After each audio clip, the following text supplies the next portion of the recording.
As Sean Duffy announced, they're cutting in certain areas 10%. And they want to make sure it's 100% safe. That's why they're doing it. It's tough. It's a real hectic for everybody. Even I'm flying right now. I got to come back Sunday, Jersey, so I don't know what's going to be happening. Air travel just got a lot more complicated now that the Federal Aviation Administration's flight reductions are in effect.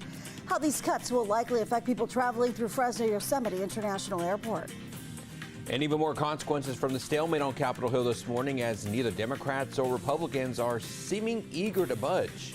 I think that there is no reason to surrender now, every reason to stand firm. We can't go another week. The Democrats need to do the right thing and open back up the government. They know real people are paying the price. How Republicans are hoping to appeal to Democrats in order to reopen the government. Fresno State will follow a new state law aimed at protecting students from immigration raids.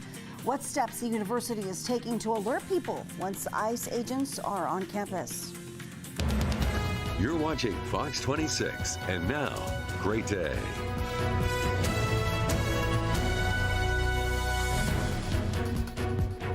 We begin this 5 o'clock hour of Great Day with a live look at Fresno Yosemite International Airport, not far from our studios here, and LAX. The FAA now reducing flights across the country as the government shutdown continues, and the country faces a shortage of air traffic controllers.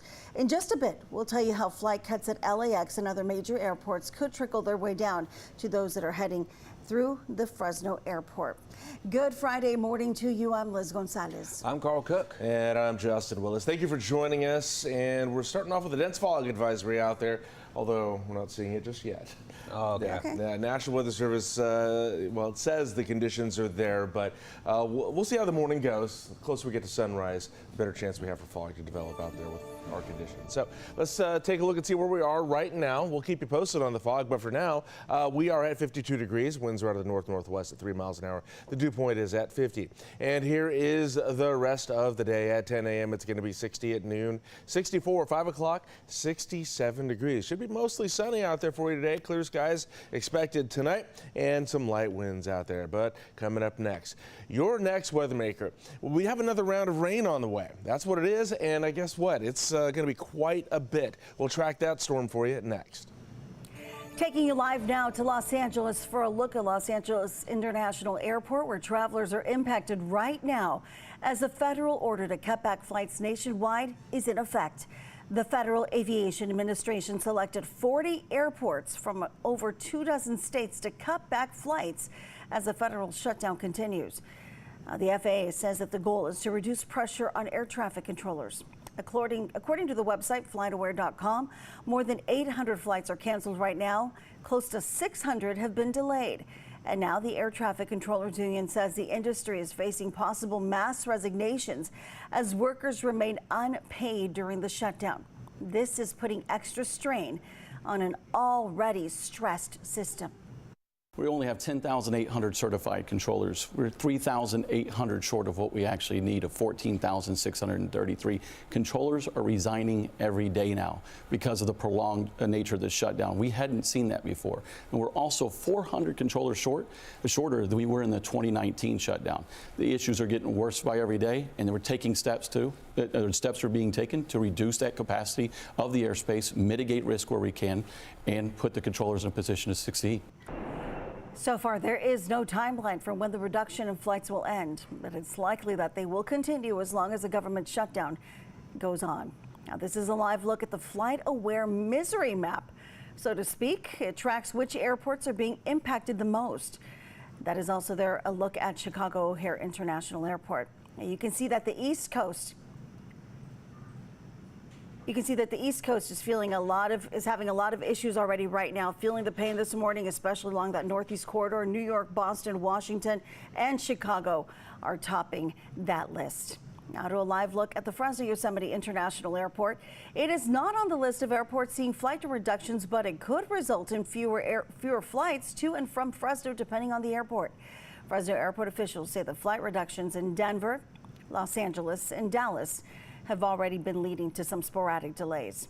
The airport is encouraging passengers to monitor their flight status. Updates on the status of flights to and from Fresno are available as always on the airport's website. Airports across California that are also expected to see flight cuts include Los Angeles International, Oakland International, Ontario International, San Diego International, and San Francisco International. Happening today, PG&E customers will get the chance to sound off on proposed rate hikes before the commission that approves them, or votes on them rather. The California Public Utilities Commission in Fresno is holding 2 public hearings as PG&E looks to raise rates by an additional 8%. The utility insists that you won't even notice the difference, saying this is the smallest rate increase the company has requested in about a decade. State rules require PG&E to file a rate case every 4 years, and the process determines just how much customers will pay on the bills for the coming years. A PG&E spokesperson tells us that if the plan is approved, your bills are expected to stay roughly the same as they are today. What I can tell you is that we're expecting rates to go down next year in 2026. In 2027, they should be relatively flat to where they are today. And we're really hoping to keep future rate increases to no more than 3 or 4% between now and 2030. It's impossible to predict exactly what's going to shake out between now and then, but our goal is to continue to deliver on our commitment to stabilize rates for our customers. However, not everyone agrees with this latest proposal. Consumer advocates warn it could still mean hundreds more out of pocket for families by the end of 2030. Rate case is not just about 2027, it's about 27, 28, 29, and 30. At the end of 30, if this is approved, the bills will be $42 a month higher or $500 a year higher. Right now, PG&E has a total of 10 requests. This is just one of 10 rate increase requests sitting on the table at the California Public Utilities Commission. So it is incredibly important for you to show up and say no on this rate increase. Customers can weigh in at 2 public hearings scheduled for today. One of them is at 2 in the afternoon, another one at 6 o'clock. That'll be taking place at the Hugh Burns State Building in downtown Fresno, across from Fresno City Hall.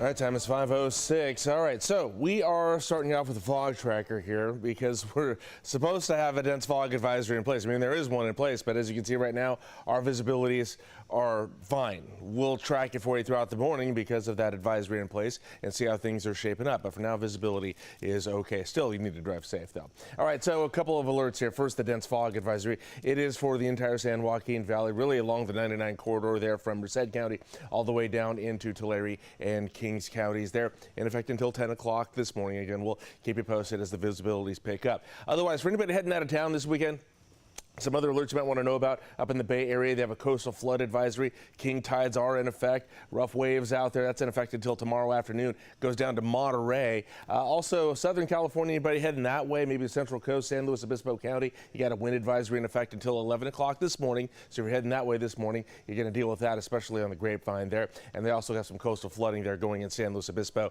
Santa Barbara, and LA counties as well. That's in effect until this afternoon. So King's tides going there as well. All right, so here's what we're dealing with. High pressure is building up for us here. Things are fairly normal for us today. Temperature-wise, we'll be okay, but that high pressure is building, and it's going to get us pretty warm. In fact, check this out. By the time we get to Sunday, it'll be 80 degrees. Yeah, that's going to be about 11, 12 degrees above normal for us there. Today, we're just a couple degrees above normal at 71. Tomorrow, we're at 74. Sunday to mostly sunny for us through the weekend. Overnight lows are in the low 50s, and we'll have some calm to light winds going out there for you. Now, let's talk about the storm that's coming next week here. Here's where most of it is sitting right now, or well, actually by Monday it'll be situated out in the Pacific there. And then we get to about, let's say, Tuesday afternoon there. There's another system up in the Gulf of Alaska. That's going to merge with this other system here right about early Wednesday there. Those two will combine, and then they're going to work its way in, bringing a little bit of snow to the high Sierra there by Wednesday morning. And then we get to Thursday morning there, and then we get surrounded by some good cloud cover and some light rain going up in the Bay Area at that time. And then we get to noon Thursday where things start to pick up for us. That'll really get going there for us probably by the middle of the day, Thursday and into Friday there. So some pretty heavy rain for us next week. We'll keep an eye on that system, but right now, Total over a 3-day period. Starting next Thursday, we could see a total of 1 inch of rain into next weekend. So some heavy stuff on the way there. We'll keep you posted as that develops. In the meantime, we'll get your highs and lows for the rest of the valley coming up next. Time is now 5:09. The Senate GOP now floating a plan they hope will entice Democrats as they work to reopen the government. What's outlined in the Republicans' newly proposed spending package? Hi, I'm Monty Torres with Fox 26 News on YouTube. Thank you for checking out our YouTube channel, where we have loads of great content for you to choose from. And while you're here, why not click on the subscribe button right here? That way you can stay in touch with all the latest breaking news, everything news related within the Central Valley. And thank you for watching.